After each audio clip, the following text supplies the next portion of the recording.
Picture this. A powerful judge, known for his rigid judgments and an unmistakable bias, delivers a harsh sentence to a black man in court. To the judge, it's just another day on the bench, another life determined by his gavel.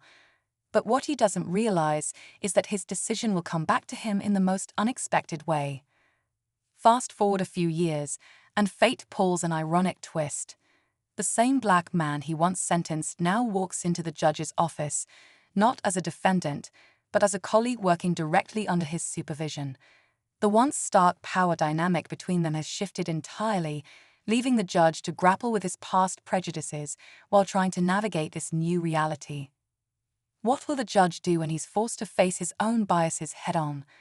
Will he own up to his actions, or will he let his pride get in the way? And how will the man he once condemned handle working for someone who once judged him unfairly? This story dives deep into the complexities of justice, race, and redemption, revealing how life's unexpected turns can challenge everything we think we know about power and humanity. Stick around to see how this extraordinary story unfolds. You won't want to miss it. The judge, a man who prided himself on his authority, was used to having the final word. He believed in the system, or at least his version of it. In his courtroom, race wasn't something he openly acknowledged, but it lingered in his judgments, unspoken but undeniable. When the young black man stood before him years ago, charged with a nonviolent offense, the judge barely gave the case a second thought. His decision was swift, his tone cold, and his sentence harsher than necessary. The man's pleas for leniency were met with indifference, as if his voice didn't matter. But life has a way of turning tables. The judge didn't recognize him immediately when he joined the office as part of the administrative team. His face was familiar, but the connection was buried in the depths of memory. For the man, however, there was no forgetting. He remembered every word of that courtroom exchange. He remembered the way he felt, powerless, angry, invisible. As days passed, the judge began to notice subtle tension in their interactions. The man was polite, professional, even gracious. But beneath the surface was a quiet strength, a reminder that he was no longer the person who had stood in front of the bench all those years ago. The judge started to feel uneasy, but he couldn't quite figure out why. The air between them grew heavier with each passing day. The judge, usually so confident and composed, found himself distracted. He couldn't stop replaying the moment he realized who the man was. His memory of that courtroom scene, once a distant blur, now played in vivid detail. The weight of his gavel, the indifference in his tone, the look in the man's eyes as he accepted his fate, all of it came rushing back. He started questioning himself in ways he never had before. Had he been fair?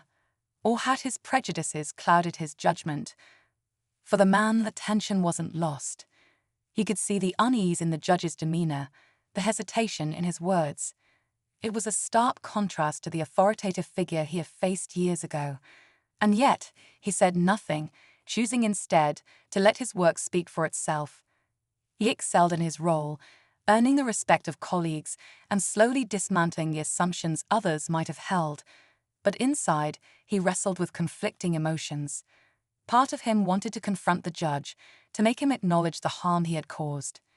Another part wondered if doing so would even make a difference. One evening, as the office emptied out, the judge called him into his private chamber. The room was quiet, save for the ticking of a clock. The judge's expression was unreadable, his words cautious. "I think we need to talk," he said, his voice unusually soft. The man nodded, his face calm but his heart pounding. This was the moment they had both been avoiding.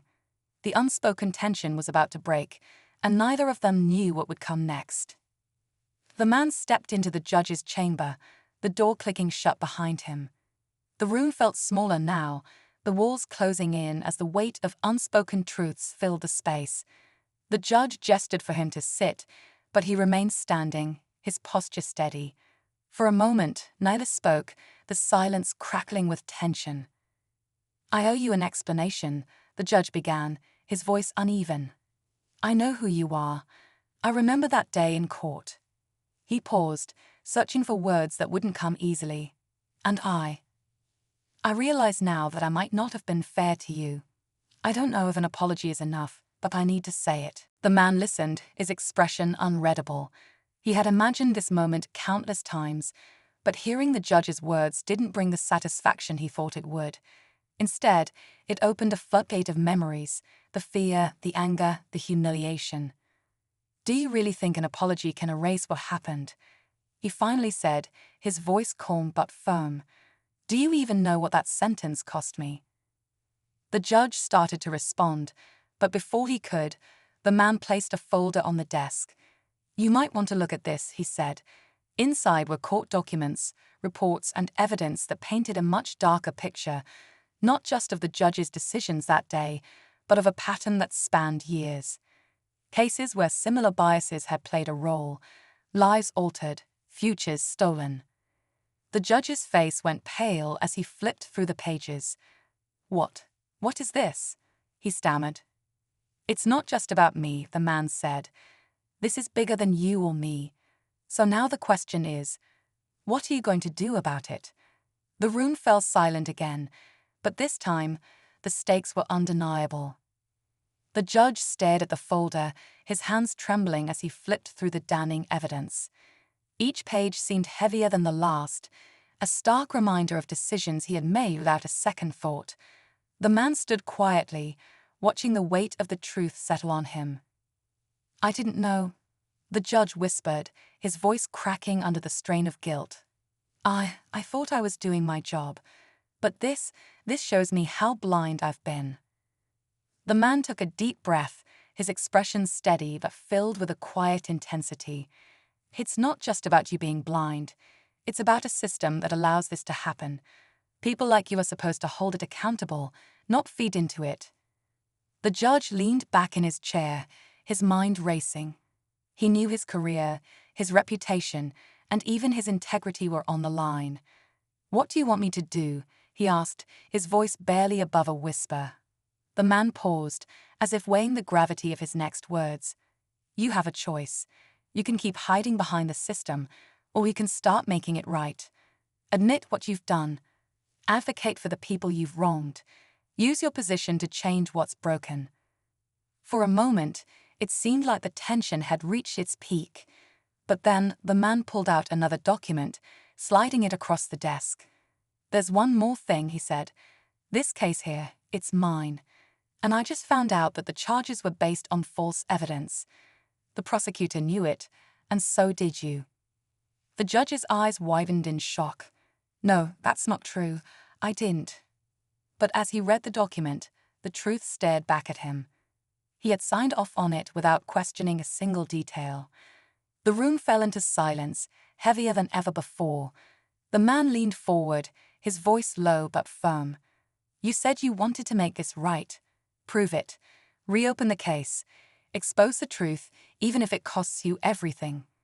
The judge closed his eyes, feeling the walls of his carefully constructed world begin to collapse. He knew what he had to do, but the road ahead would be anything but easy. As he reached for the phone to call a special review board, the man turned to leave, pausing at the door. "For what it's worth," he said, "this isn't just about punishment. It's about change. Don't waste this chance." The man walked out, leaving the judge alone with the weight of his decisions.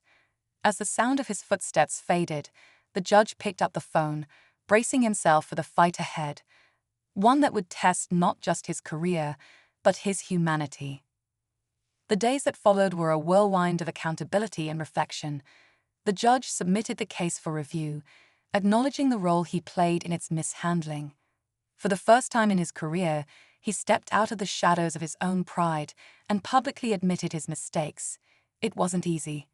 Headlines blared his admission, drawing both criticism and cautious praise.